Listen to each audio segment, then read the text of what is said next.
فاهيتا الفراخ في ثوبها الجديد. يعني ايه يا بوحة بتقولي ايه؟ بقولك فاهيتا الفراخ في ثوبها الجديد. هنعمل مع بعض احلى فاهيتا فراخ بتكنيك المطاعم، تحفة جدا. لو عاوزة ان انت بقى تقضي وقت حلو كده في البيت، تعالى اقولك.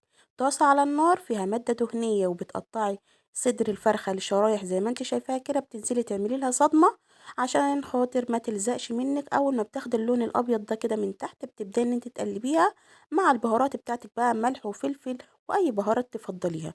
في اللحظه دي بكون مقطعه معايا بصلايه كبيره كده جوليان، او شرايح زي ما انت شايفه كده، وتنزلي عليها وتقلبيها. وعندي هنا الزيتون اللي احنا مخللينه مع بعض، وكان عندي كده قرنين فلفل الوان في ديب فريزر، قطعتهم بالشكل ده وقلبتهم كده عليها، تحفه جدا.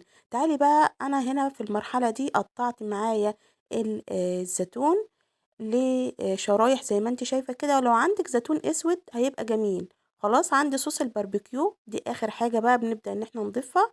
بتظبطي ملحك كده وبهاراتك، وتبدأي ان انت تستكفي بالشكل والجمال والريحة الحلوة اللي انا شماها دي بصراحة.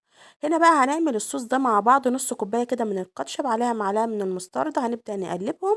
طبعا عندك هنا مثلا قرن هالبينو كده مخلل معاكي، بتقطعيه. عندك خيار مخلل ماشي. بتبدأي ان انت تجيبي العيش من الفرن زي ما انت شايفة كده، تحفة جدا جدا جدا.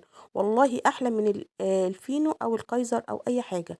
ببدأ ان انا احط الصوص واحط الحشو زي ما انت شايفة كده. عايزة تضيفي لها صوص تاني ماشي، مش حابة ومستكفية بالوضع ده خلاص، جميل جدا. خلاص. هنا بقى عاملين السندوتشات اللي بياخد معاك رغيف، بسم الله ما شاء الله، مشبع جدا ولذيذ.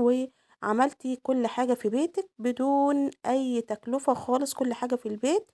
بسم الله ما شاء الله. دي كانت وصفتنا ودي كانت حلقتنا. أتمنى يا رب لو استفدتي لو بمعلومة صغيرة، تعملي لي لايك وشير وسبسكرايب لقناتي على اليوتيوب باسم وصفات بوحة بالعربي، وجنبها صباح السيد بالإنجليش.